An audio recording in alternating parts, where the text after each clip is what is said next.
అందరికీ నమస్కారం. నా పేరు వడ్లాని ఆంజనేయులు. ఏలూరు జిల్లా కైకలూరు నియోజకవర్గం ముదినేపల్లి మండల జనసేన పార్టీ సంయుక్త కార్యదర్శి. జనసేన పార్టీ అధ్యక్షులు ఆంధ్రప్రదేశ్ రాష్ట్ర ఉప ముఖ్యమంత్రి వర్యులు శ్రీ కొణిదెల పవన్ కళ్యాణ్ గారి గురించి కారు కోతలు కూస్తున్నటువంటి కారుమూరి వెంకటరెడ్డి, వైఎస్ఆర్సీపీ పార్టీ అధికార ప్రతినిధి కారుమూరి వెంకటరెడ్డి, మీరు పవన్ కళ్యాణ్ గారిని విమర్శించే ముందు మీరు అధికారంలో ఉన్నప్పుడు ప్రజల కోసం ఏం చేశారు? మీరు అధికారంలో ఉన్నప్పుడు ఎలుకలు పట్టుకోవడానికి 1,36,00,000 తాడేపల్లి ఉన్నటువంటి జగన్మోహన్ రెడ్డి గారి ఇంటి చుట్టూ కంచి వేయించుకోవడానికి 12.5 కోట్లు, వైఎస్ రాజశేఖర రెడ్డి గారి విగ్రహాలు పెట్టించడానికి 18 కోట్లు, ఎగ్ పఫ్లు దొబ్బి తినడానికి 3.6 కోట్లు, హెలికాప్టర్తో గాలి తిరుగులు తినడానికి 2.20 కోట్లు,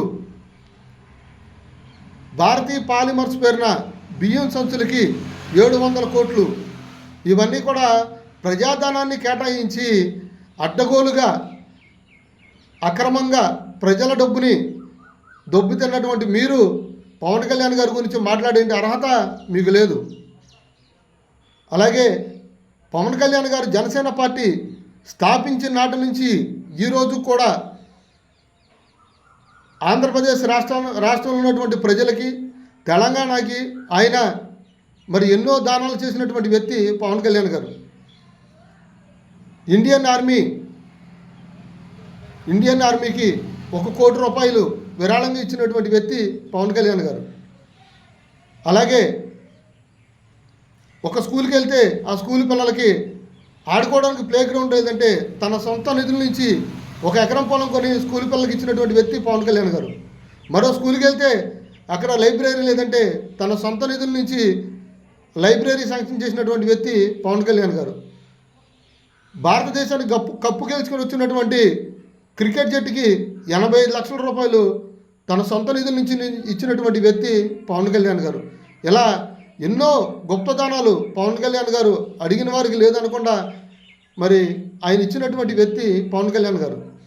అలాంటి వ్యక్తి గురించి విమర్శలు చేసే ముందు ఒకసారి మిమ్మల్ని మీరు ఆత్మపరిశీలన చేసుకోవాలి.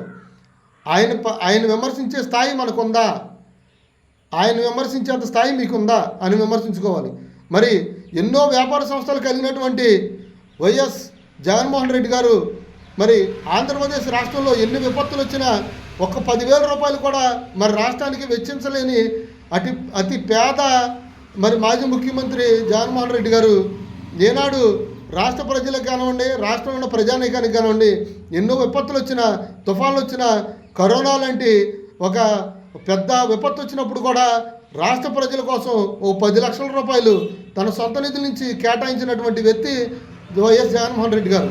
అలాంటి వ్యక్తిని మీరు వెనకేసుకుని మరి కుడి చేయికి ఎడచేయికి తేడా లేకుండా ఎన్నో గొప్పదానాలు చేస్తున్నటువంటి పవన్ కళ్యాణ్ గారిని మీరు విమర్శించడం మిమ్మల్ని మీరు ఆత్మపరిశీలన చేసుకోవాలి. నిన్న జరిగినటువంటి జలధారం మీటింగ్లో పవన్ కళ్యాణ్ గారు డైరెక్ట్గా స్టేజ్ మీద నుంచి అధికారులకు ఒకటే సూచించారు, ఎక్కడా కూడా నాణ్యత లోపం జరగకూడదు, ఎక్కడా కూడా లంచాలకి తావు ఉండకూడదు, రోడ్లు వేసినా ఏం చేసినా పూర్తి క్వాలిటీతో చేయాలని డైరెక్ట్ స్టేజ్ మీద నుంచే అధికారుల్ని ఆదేశించినటువంటి వ్యక్తి పవన్ కళ్యాణ్ గారు.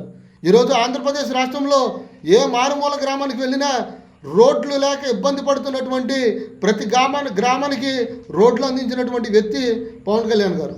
ఆయన తీసుకున్నటువంటి శాఖలో మూలన పడిపోయిన శాఖలను ఆయన తీసుకుని పంచాయతీ రాజ్ శాఖ అంటే ఈరోజు భారతదేశంలో 26వ స్థానంలో ఉన్నటువంటి ఆ శాఖని దేశంలోనే నెంబర్ 1 స్థానానికి తీసుకొచ్చినటువంటి వ్యక్తి పవన్ కళ్యాణ్ గారు. ఈరోజు ఆంధ్రప్రదేశ్ రాష్ట్రంలో కాకుండా దేశంలోనే ఎంతోమంది రాజకీయ నాయకులకు ఆదర్శంగా నిలుస్తున్నటువంటి వ్యక్తి పవన్ కళ్యాణ్ గారు. అలాంటి వ్యక్తిని పట్టుకుని మీరు ఇష్టం వచ్చినట్టు మాట్లాడే ముందు కొంచెం ఆలోచించి ఒళ్ళు దగ్గర పెట్టుకుని మాట్లాడండి మిస్టర్ వెంకటరెడ్డి గారు. ఇది జనసేన పార్టీ తరఫున మీకు ఇస్తున్నటువంటి వార్నింగ్. మేము మీకులాగా భాష తప్పి మాట్లాడలేము. మా నాయకుడు మాకు సూచించినట్టుగానే మేము భాష అదుపులో ఉంచుకునే మాట్లాడతాం. దయచేసి ఇంకోసారి పవన్ కళ్యాణ్ గారి గురించి మాట్లాడేటప్పుడు మీరు వ్యంగ్యంగా కాకుండా, సంస్కారహీనంగా కాకుండా మీరు హద్దుల్లో మాట్లాడితే మంచిదని తెలియజేసుకుంటూ సెలవు తీసుకుంటున్నాను. జై జనసేన, జై హింద్, జై భారత్.